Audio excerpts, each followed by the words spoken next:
Olá, sejam bem-vindos, sejam bem-vindas ao Frente a Frente, que começa agora. A nossa entrevista hoje é com Solange Jurema. Ela, que é advogada e procuradora de Estado aposentada, já exerceu cargos relevantes como presidente do PSDB Mulher Nacional, foi presidente do Conselho dos Direitos da Mulher e a primeira ministra da Política para Mulheres. Em Alagoas, exerceu cargos de secretária de Estado e do município de Maceió. E hoje é presidente de honra do PSDB Mulher Nacional. Solange Jurema, é um prazer tê-la aqui no programa para dar essa sua contribuição por tudo que você já vivenciou na política, né? Para nós falarmos sobre o cenário político, a condição da mulher, a violência contra a mulher e a representatividade nela, já que estamos no ano também eleitoral. Eu lhe pergunto, quando você foi indicado o seu nome, houve um consenso de segmentos femininos do PSDB, do PPS e do Democratas, para você assumir, à época, a Secretaria Nacional. Como consegue essa articulação, né? Uma articulação espontânea, mas que isso reflete o trabalho que você tem no âmbito político, em nível nacional? Semana passada você estava no Rio de Janeiro, já fazendo uma palestra lá. Daqui a pouco a gente fala sobre esse assunto. Mas como você vê a representatividade da mulher hoje no espaço político? Seja bem-vinda. Obrigado, Gorete. É sempre um prazer muito grande estar aqui com você, né, batendo esse papo tão importante sobre a questão da mulher, principalmente no mês de março. Exatamente. Né, que a gente pode parar para discutir essas questões. Primeiro, assim, quando eu assumi o ministério, porque, na verdade, eu era presidente do conselho. E do conselho faziam parte vários segmentos de mulheres. Não era só gente do PPS, né? Tinha gente do PT, tinha vários segmentos que tinham representatividade no conselho.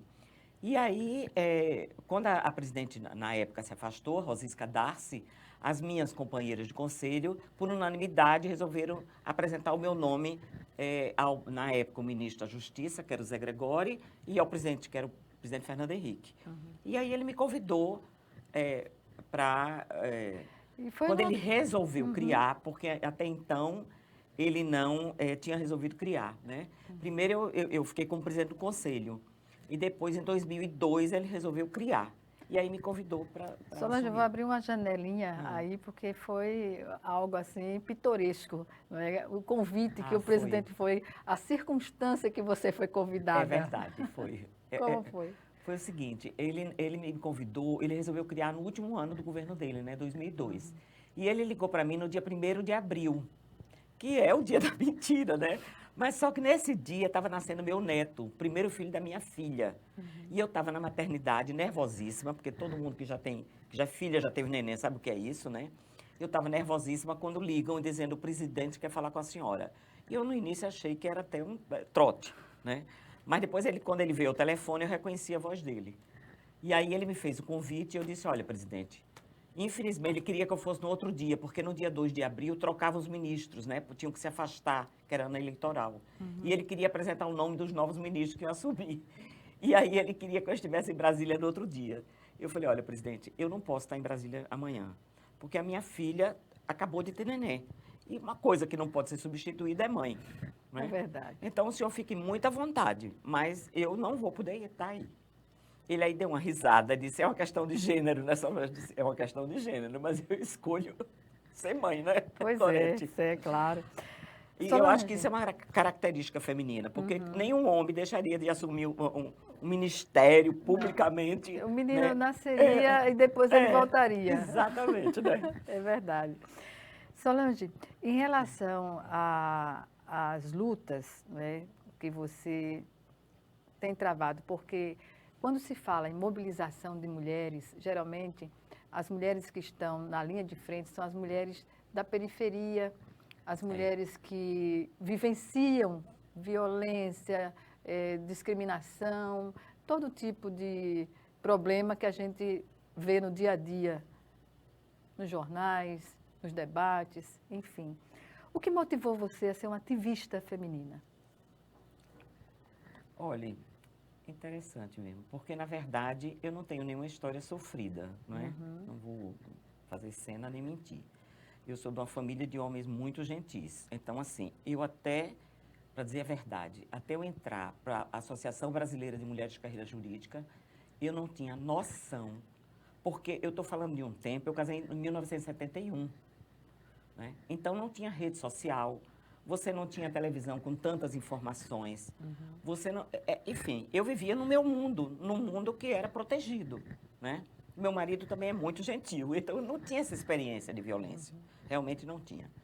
E aí, depois que eu passei a fazer parte da Associação de Mulheres de Carreira Jurídica, que veio se instalar aqui em Alagoas, né, na OAB, através da OAB, na seccional da OAB, e comecei a fazer parte da OAB, eu comecei a lidar com esse problema das mulheres.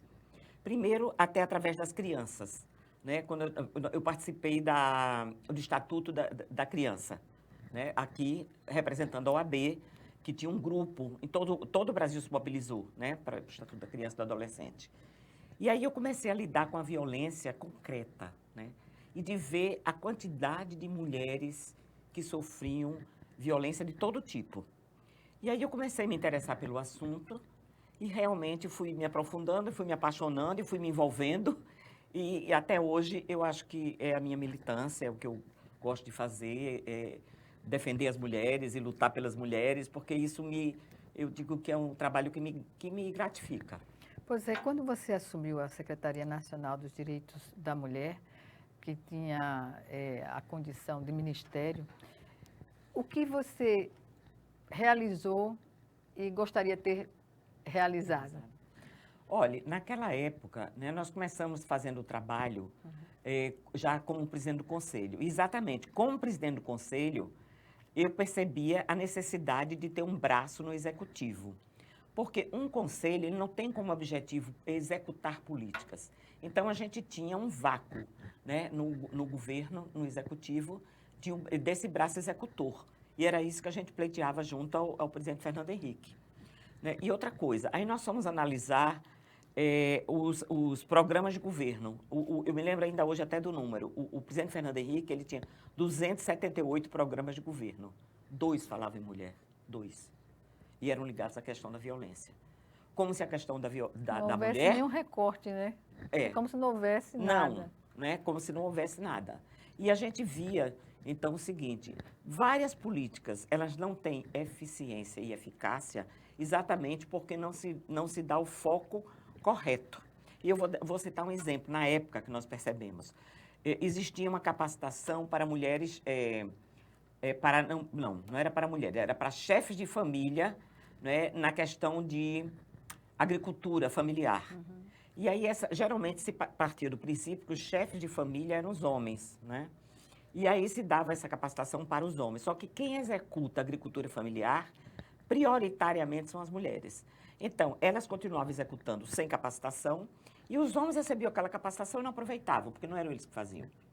Então, a gente começou a perceber isso em várias. Foi o caso também quando foi criado Bolsa Família. Na época, Bolsa Escola, que depois passou a Bolsa Família. Por que a gente pleiteou que fosse dado na mão das mulheres? Porque um homem, ele pode ter muitas famílias. As mulheres, elas podem ter muitos homens, mas família, ela só tem uma, né? Exatamente. Então, assim, quando são esses detalhes na política, quando conceituais, que você vai modificando, né? E como o poder, durante muito tempo, foi exercido só pelos homens, né? E eles tinham apenas uma ótica, uma maneira de fazer política ainda hoje, que é própria dos homens. Muitas vezes não é por mal, é por falta de visão. Por isso, da importância das mulheres entrarem na política. Não é só para a questão democrática, nós somos 52% da população, portanto, né, democraticamente temos mais direito à representatividade. Não é só por isso. É que quando as mulheres elas entram na política, elas trazem consigo outras prioridades, outras experiências, outras necessidades, né? E elas levam para a política isso. O governo de Alagoas tem a maioria dos seus colaboradores, secretários de Estado, mulheres. Mulheres. Eu acredito é algo que nunca se viu. Nunca se viu. Nunca se viu. E, coincidentemente, os países no mundo que têm o melhor IDH, né, Suécia, Suíça,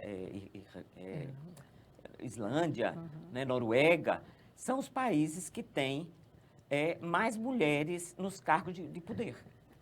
Então, assim, existe uma conexão real, né, da contribuição, de você poder trazer o seu olhar. Eu digo e repito isso sempre que tem a oportunidade. Como justifica parlamentos em países muçulmanos, por exemplo, que as mulheres são cerceadas da ínfima liberdade, e no Brasil, em outros países que poderia ter uma representação maior, não tem? O Brasil, na verdade, hoje, ocupa o vergonhoso lugar entre 188 países. O Brasil está ocupa o lugar 135. Entendeu?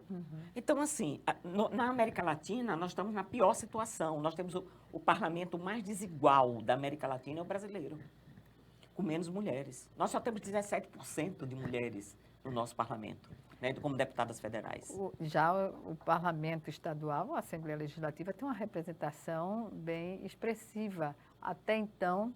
É a maior que nós já tivemos. É a maior que já tivemos, exatamente. Então, eu acredito que aos poucos a gente vá mudando, mas para isso é preciso também que a gente olhe por que as mulheres têm tanta dificuldade para entrar na política, né?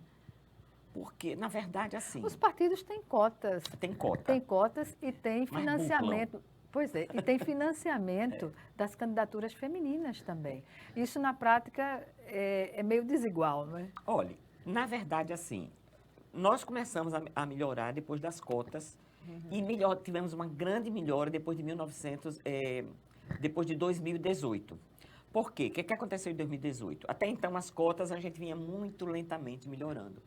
Em 2018, o Tribunal Superior Eleitoral resolveu o seguinte.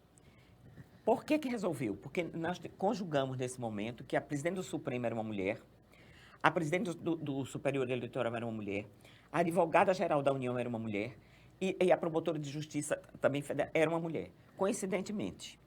E aí, algumas deputadas, como a Ieda Cruzius e a Lúcia, como era o nome dela? Lúcia Lócio, que tinha sido também ministra, elas foram pleitear que também as mulheres recebessem 30% dos recursos do fundo partidário, do fundo eleitoral. Porque hoje, assim, os partidos têm o direito o quê hoje? As mulheres têm 5% do fundo eleitoral. Isso eles têm direito, para capacitação de mulheres. E até então, eles direcionavam também 5% e não, na verdade, não honravam nem os 5% do fundo partidário, que é para a eleição. Aí elas decidiram, não, os partidos terão que dar 30% do fundo partidário para mulheres candidatas. Isso aumentou, assim, de 40 e poucas mulheres que nós tínhamos para 77. E nessa última eleição, de 77 para 99. Então, assim, o crescimento foi bem maior do que nos outros anos. Estão otimistas para as eleições? Depende como isso for. Porque, assim, o tribunal agora está começando a multar os países que não honram isso. Então, é preciso que, se houver realmente uma vigilância real, eu acredito que os países vão honrar. Mas eles burlam. Eu não vou tirar até pelo meu. O PSDB, em 2018, honrou, nessa última eleição, não honrou. Então, nós dobramos o número em 2018 e perdemos praticamente todas agora nessa última eleição de 2022. Entendeu, Gorete? Além disso, tem outras questões, não é só a financeira. As mulheres, aqui, por exemplo, agora, eu acredito que a gente vai ter mais mulheres candidatas. Né? Por quê? Porque a gente tem mais mulheres ocupando cargos de destaque. Mas isso não acontece na maioria dos lugares, né? E é preciso que você tenha esse acesso, que você comece a exercer cargos, para que você tenha visibilidade na sociedade. E que essa sociedade possa lhe escolher, lhe eleger. Isso também é um dos casos. Vamos... E a outra questão, que se tiver, a gente está terminando o tempo, é falar na questão da violência política também, que é outro grande entrave na política. Nosso próximo assunto, então. Em 1 minuto, o Frente a Frente está de volta. Até já.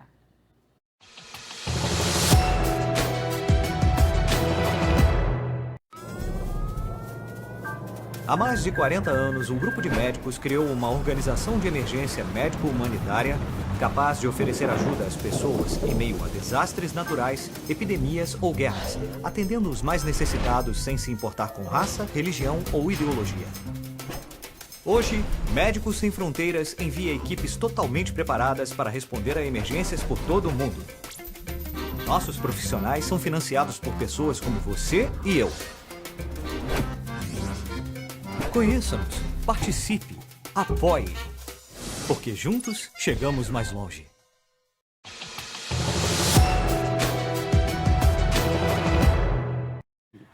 Estamos de volta com Frente a Frente, que recebe hoje Solange Jurema, advogada e procuradora de Estado aposentada, hoje presidente de honra do PSDB Mulher Nacional. Nosso assunto agora, política ainda. Você falou no bloco anterior sobre essa violência política que as mulheres que estão na disputa são vitimadas. Como se dá essa violência? Olha, essa violência, ela se dá de várias maneiras. Porque a violência contra a mulher não é só violência física. Tem a violência moral, a violência psicológica. Então, no campo da política, ela se dá muito no campo psicológico, no campo moral mesmo. De que maneira? Muitas vezes, por exemplo, tirar o microfone da mulher quando ela está falando, né, nas assembleias e nos espaços públicos, dar menos voz para ela, né? E isso antes era passado comício, né?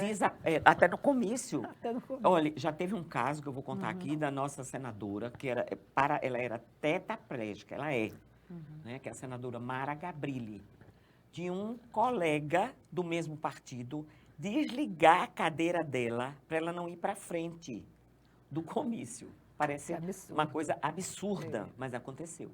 Entendeu? Então, são esses tipos de violência que agora é desacreditar a mulher no espaço público, né? É passar a mão, sabe? Porque isso é um tipo de humilhação, né? Enfim, fazer que antes isso não era tipificado como violência. E agora é reconhecido, né? E tem uma lei muito recente agora que trata de violência política.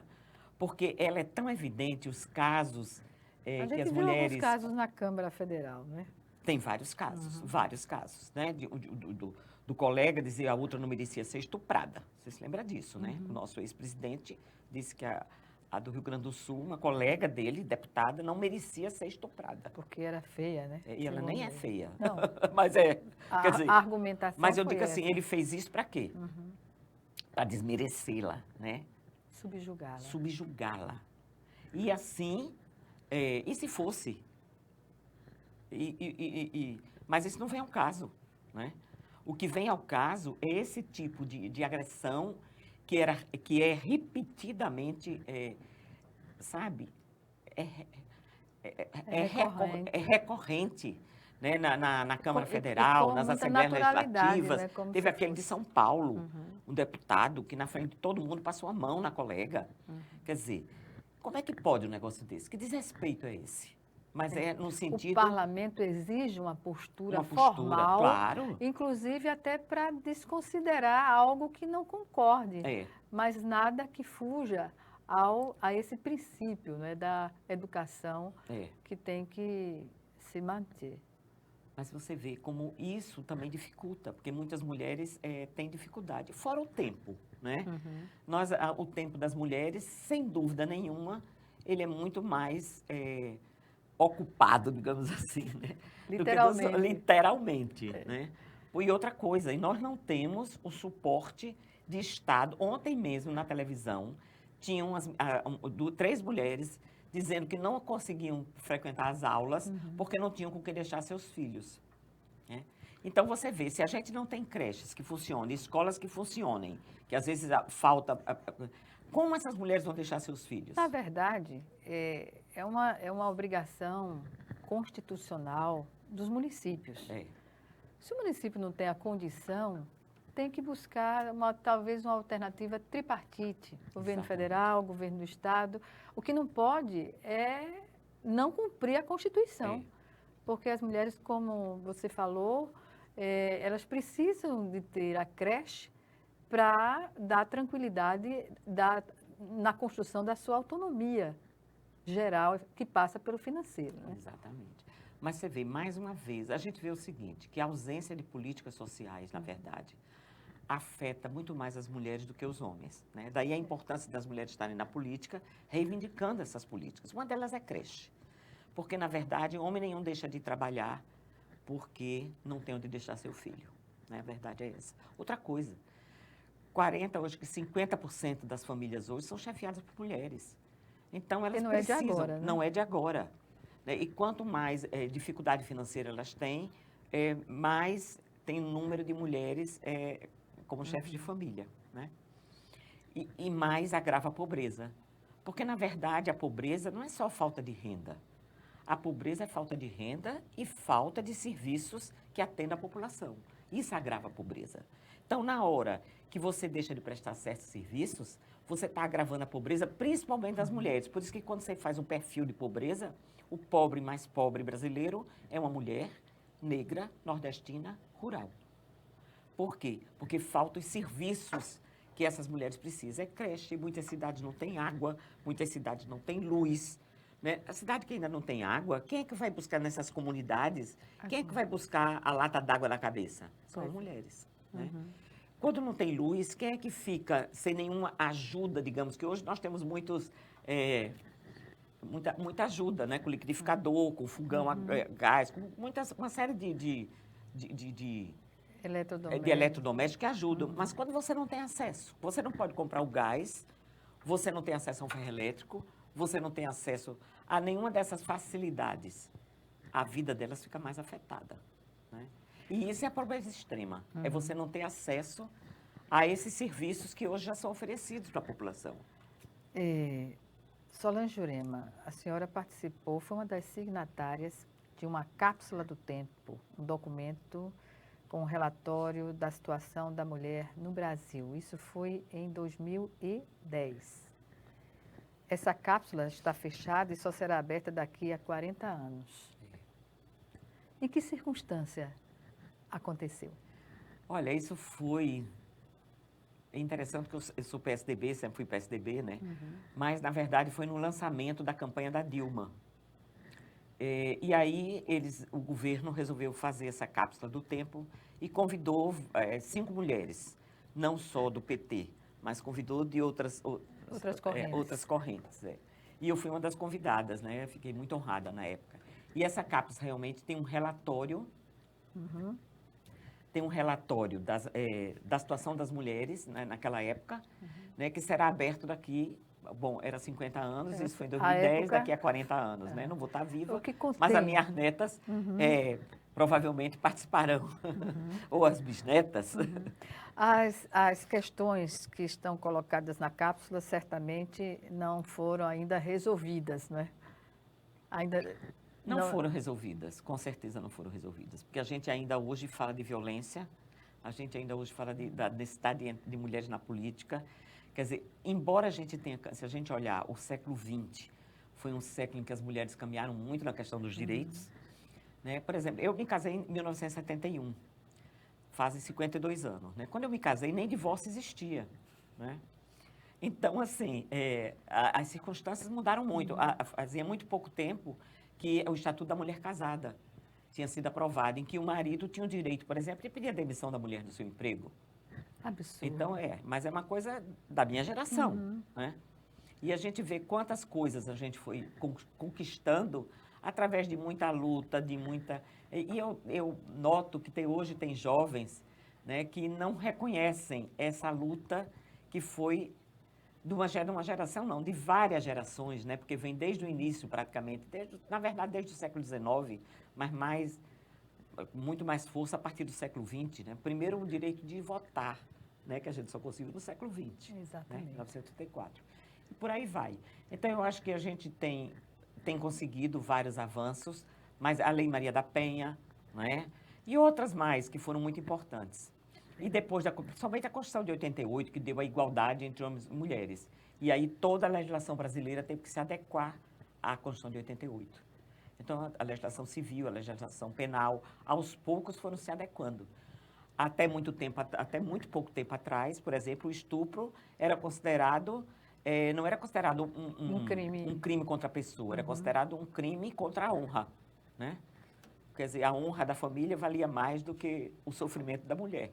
Uma coisa contraditória.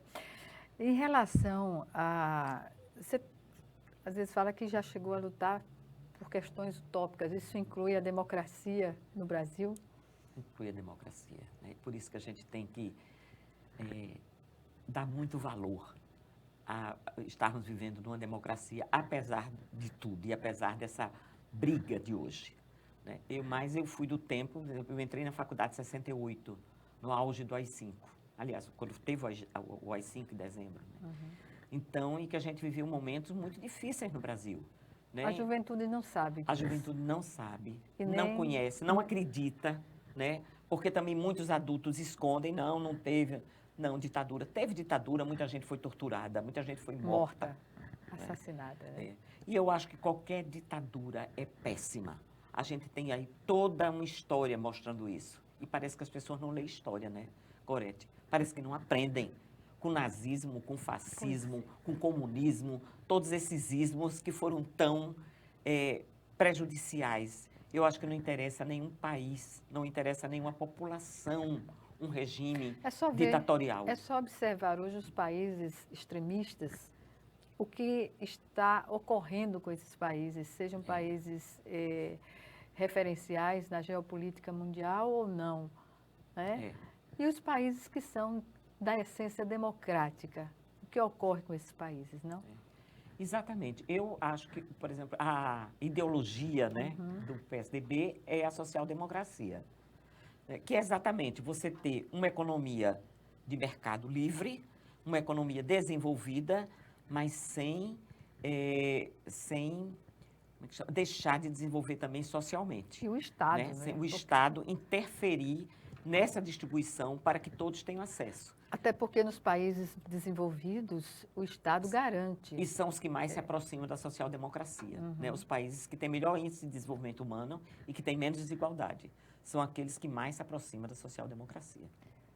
E a discussão política que se coloca hoje, as mulheres têm de estar presentes nesse cenário político, não é? Olha, isso é outra coisa impressionante. Né? Eu sou de uma época em que, com todo... Pois a gente discutia política civilizadamente. PSDB era oposição ao PT, mas a gente tinha uma discussão civilizada sobre princípios ideológicos mesmo. Hoje, até a palavra ideologia é considerada pejorativa. A briga e não discussão, né? E é briga. Né? Então, se você começa a falar alguma coisa que a pessoa... Até vacina se polemizou e virou questão política. Se você é de esquerda... toma vacina, se você é de direita, não toma vacina. Eu nunca vi isso na minha vida. Quantas pessoas morreram por não tomarem vacina, minha gente? Pois é, a gente é da época da BCG. BCG. Não, em que o Brasil, BCG, da vacina contra sarampo, de todas as vacinas que não eram questionadas. E o Brasil conseguiu eliminar muitas doenças, né, como poliomielite, né, como sarampo e outras mais, que matava muita gente e conseguiu eliminar porque era conhecida no mundo como um dos sistemas, o SUS é conhecido no mundo como um dos sistemas eficientes na questão da vacina. E hoje se polemiza. Eu acho que política não se faz com ódio. Não é porque você discorda de mim politicamente que você é meu inimigo. As famílias brigaram por causa de política. Se dividiram. Minha gente, o que é isso? Quando a violência ela vai para a normalidade, nas diversas facetas como ela se apresenta, é natural que esse desentendimento do que é democracia e do que é o extremismo se coloca, não? Pois é. E outra coisa, eu acho que a política tem que ser discutida na base da ideologia mesmo, né? A minha ideologia é essa, a sua é essa. E eu não entendo também quem entra na política sem ideologia, seja de direita, seja de esquerda. Mas se você entra na política sem ser por um motivo ideológico, qual é o motivo? Financeiro? Qual é? Porque, para mim, é suspeito. Né? E, no entanto, agora, a ideologia é considerada quase um termo pejorativo. Pois é. E não, a ideologia é a base da política. Você tem que ter pensamentos ideológicos, filosóficos, que justifiquem você exercitar a política. Porque, no fundo, a política é para servir a população, para servir a comunidade. Você só faz isso por ideologia. Né? E se você não faz por ideologia, então seus interesses são escusos. Não é verdade? Pelo menos na minha avaliação. Pode ser que eu esteja errada, mas na minha cabeça, a política é para ser exercida apenas com ideologia. né, para você defender os seus princípios, sejam eles mais da esquerda, sejam eles mais da direita. Ou de centro. Ou de centro. Né? Aliás, eu acho que eu continuo no PSDB exatamente porque nós não somos nem radical de direita, nem radical de esquerda. Porque eu acho que o radicalismo não leva a nada. É isso. Vamos agora para o nosso segundo e último intervalo, para voltarmos com Frente a Frente. É já já.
De volta com Frente a Frente para o último bloco do programa, que hoje recebe Solange Jurema, atualmente presidente de honra do PSDB Mulher Nacional. Está aqui dando a sua contribuição na discussão política que envolve as mulheres, sobretudo por estarmos no mês de março, quando se comemora o Dia Internacional da Mulher.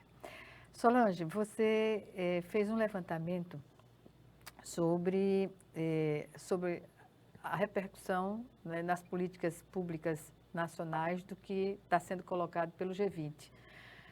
O que diz esse trabalho? Olha, eu tive um encontro agora, né, numa fundação com uma fundação alemã, é a Fundação Konrad Adenauer. É uma fundação ligada à Angela Merkel, né, e que tem vários parceiros aqui no Brasil que eles aportam recursos e eles, por exemplo, com o PSDB nós temos uma parceria e eles somos parceiros na capacitação de mulheres para entrar na política. Porque nós achamos, e eles também acham, a importância de você, para entrar na política, ter capacitação, né, para poder exercer melhor o seu mandato. Então, o PSDB é um dos parceiros, mas eles têm muitos parceiros. Tinham 40 participantes desse evento. E a MOT, como vai ter o G20 agora, né, que é esse grande encontro dos 20 maiores economias do mundo, e o Brasil vai ser vai presidir o G20. Vai receber aqui, as delegações. Então, isso também foi a outra palestra, que foi até dada também por uma alagoana que estava lá, que foi sobre o G20. E eu falei da importância das políticas internacionais, dos acordos internacionais, das políticas nacionais. Porque o que às vezes as pessoas não têm noção é que cada encontro desse, não só o G20, mas muitos como já teve, Mercosul e outras políticas mais, quando o Brasil ou os outros países, eles assinam, né, um acordo, essas políticas, elas influenciam nas políticas nacionais. Por quê? Porque o país fica, se ele não cumpre aqueles acordos, ele fica constrangido perante os países. Ele não tem uma punição, né, mas ele tem o constrangimento político perante os outros países. E assim foi, por exemplo, agora teve também um encontro em Nova York sobre a questão das mulheres. Como já teve em Beijing, que foi em 1995, né, a ONU, de vez em quando, ele faz esses grandes encontros de mulheres.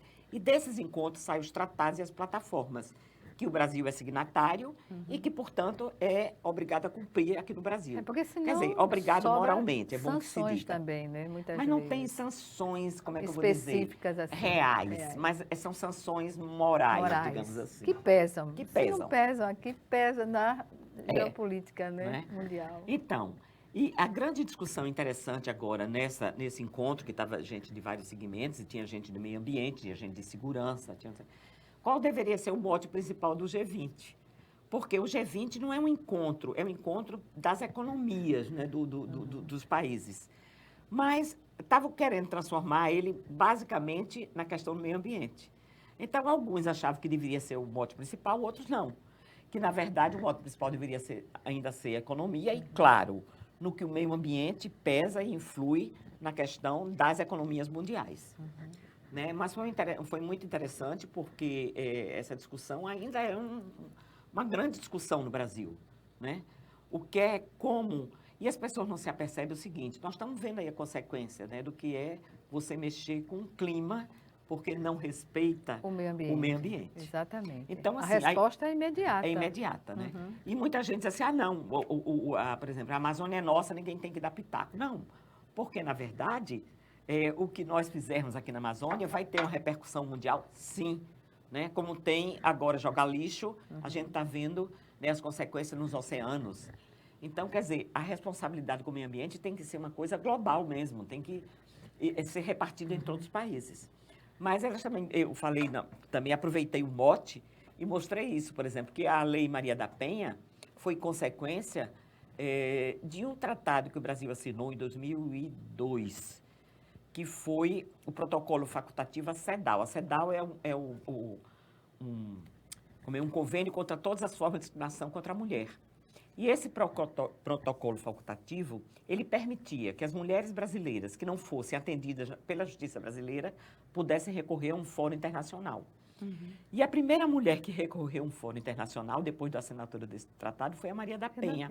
Exatamente. E como consequência disso, a Lei Maria da Penha, que já estava no Congresso há muito tempo e não era aprovada... Dormindo, né, foi aprovada. Então, a gente vê que, na verdade, existe uma interligação, sim, né, com os convênios, com essas reuniões internacionais, que deveriam, inclusive, ser mais divulgadas para que a população tomasse conhecimento, né, qual é a posição do país. Porque a política externa também interessa para todo mundo. Porque no Brasil, por exemplo, a Constituição de 88, ela delibera sobre tudo, né? Mas quantas vezes ela não é, digamos assim, provocada a não cumprir? Quem está nas instâncias de poder. Exatamente. É a lei máxima, mas isso não significa o cumprimento. Né?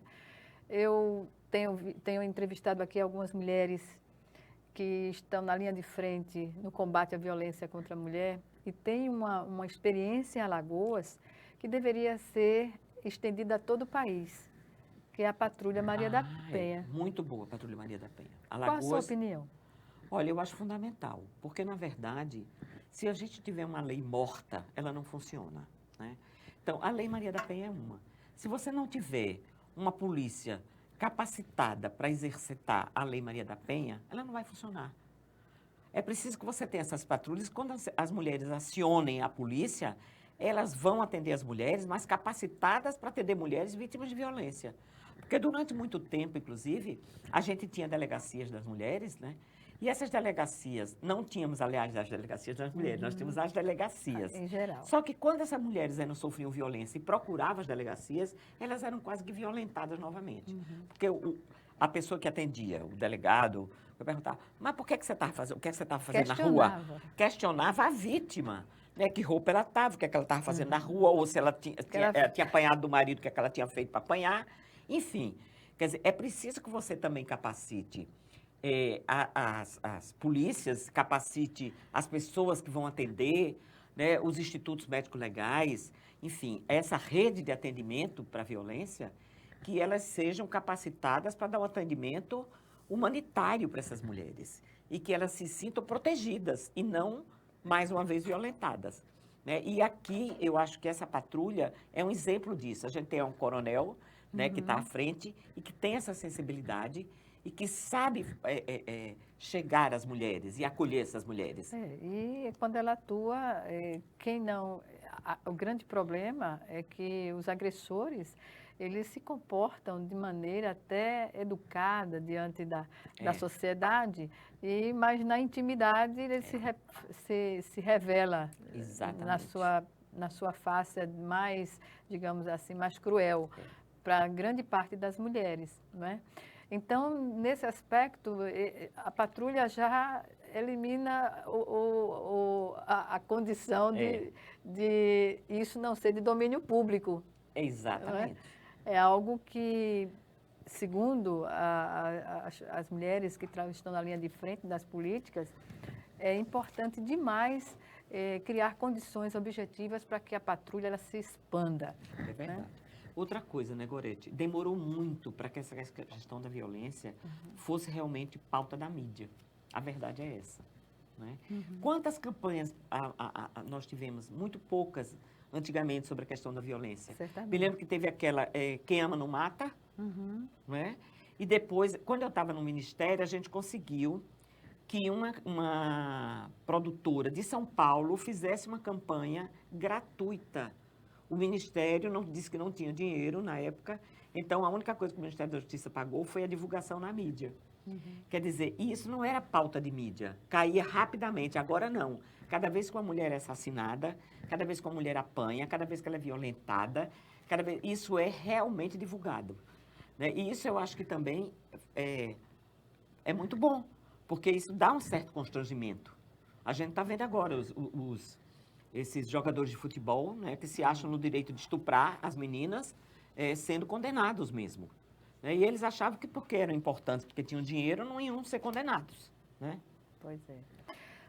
O que você diz sobre as parcerias com o Poder Judiciário? Em Alagoas temos uma casa de passagem, por iniciativa do Tribunal de Justiça, no sentido de criar essas condições objetivas de proteção à mulher.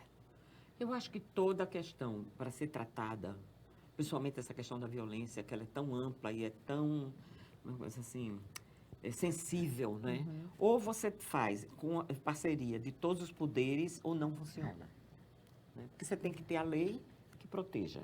Você tem que ter um judiciário que seja sensível. Né? E você tem que ter um executivo que realmente promova políticas de proteção. Cria as condições né? Que objetivas cria as condições para objetivas. isso. Né? Então, assim, e se você não tiver essa parceria, e é isso que a gente também vem lutando há tantos e tantos e tantos anos, né? Para que exista essa parceria e essa ótica, né? De que a parceria é importante e de que essa questão afeta a sociedade. Porque também antes dizia, não, o problema de uma violência contra a mulher é daquela família. Não é. Quando a mulher sofre violência, você prejudica ela, os filhos, né, o entorno. Essas crianças não vão ter bom rendimento, eles vão ter problema psicológico. Então, é um ciclo vicioso. É um ciclo vicioso e caro. Eu me lembro que, olha, em 2000, mais ou menos, nós fizemos um levantamento. A questão da violência, ela tinha um gasto de 81 bilhões. Porque você tem o gasto da falta da mulher no trabalho, a saúde que vai atender essa mulher, você tem o prejuízo dos filhos que faltam à escola e que muitas vezes precisam de psicólogo. Quando você vai formando a cadeia da consequência do que significa a violência e de como ela é prejudicial para a sociedade, ela tem um custo financeiro real para a sociedade. Né? E para o homem, que a gente sempre, quando vai apresentar alguma política, você tem que levar dados numéricos, que isso eu aprendi também, né? Nesses 50 anos de trabalho, ou mais, aliás, né? Eu trabalho desde os 19. Tem que levar os dados. Tem quase, né? Concretos. Quase 60 anos de trabalho, você tem que levar dados concretos. Né? Então, assim, quando a gente levou isso para o presidente Fernando Henrique, olha aí, isso tem um custo, foi levantado pela ONU isso, não foi levantado por nenhuma ONG feminista. Né? Como tem uma frase do PNUD, também levantamento, que diz: nenhum país trata de maneira igual seus homens e suas mulheres. Isso parece uma frase feminista, mas é um levantamento da ONU também. Pois é, tudo a ver com a realidade ainda hoje, né? Doutora Solange Jurema, eu lamento informar que estamos no minuto final da nossa entrevista. Algumas considerações? Eu queria incentivar as mulheres a participarem da política. Aproveitar esse momento para dizer, olha, esse ano é um ano de eleição, nós vamos eleger vereadores e prefeitas. Né? Então, procurem os partidos que você tem mais afinidade, se quiserem vir para o PSDB, serão muito bem-vindas, mas procurem, principalmente quem é líder, procure levar a sua experiência, procure levar as necessidades da sua comunidade para a política, porque, gostando ou não de política, a nossa vida é regida pela política. Nós respiramos política, né? Em tudo. E é na política que se tomam as decisões que afetam as nossas vidas, então a gente tem que opinar. Exatamente. Obrigada mais uma vez por sua participação aqui conosco no Frente a Frente e até uma próxima oportunidade. Eu que agradeço, Gorete. É sempre um prazer enorme estar aqui. E você sabe que eu sempre gosto de conversar com as mulheres. Obrigada. Obrigada a você também que nos assistiu e até o nosso próximo programa aqui, Frente a Frente, também com você.